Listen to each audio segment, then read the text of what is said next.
National association of software and services companies और Indeed द्वारा किए गए एक सर्वे के मुताबिक 10 में से 8 कंपनी गिग मॉडल को अपनाने की संभावना तलाश कर रही हैं। रिपोर्ट में कहा गया है कि अधिकांश संगठन सक्रिय रूप से गिग वर्कर्स को काम पर रखने में लगे हुए हैं।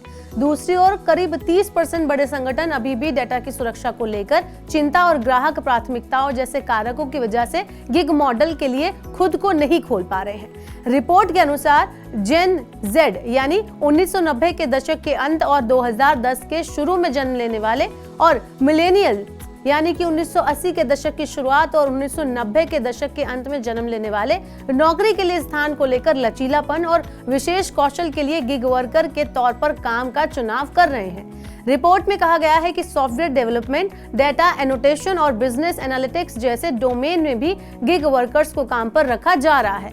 सर्वे में 185 कंपनियों और करीब 2500 श्रमिकों को शामिल किया गया। देश में टियर 2 और टियर 3 शहरों में गिग मॉडल का लगातार विस्तार हो रहा है।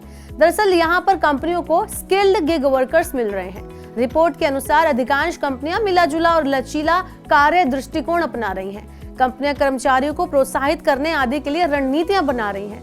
सर्वे में पाया गया है कि गिग उद्योग उन अनुभवी पेशेवरों के लिए रोजगार पाने की जगह बन गया है जो अपने कामकाज में संतुलन के साथ कौशल बढ़ाना चाहते हैं।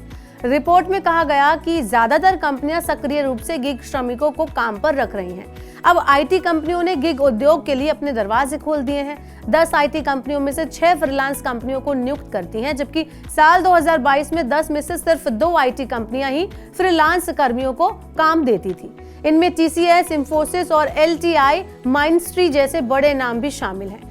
बता दें कि देश की शीर्ष 2 प्रौद्योगिकी सेवा कंपनियों ने टाटा कंसल्टेंसी सर्विसेज यानी टीसीएस और इंफोसिस ने 1 साल पहले ही समान अवधि की तुलना में तीसरी तिमाही में कुल कर्मचारियों की संख्या में करीब 35,000 की कमी दर्ज की है।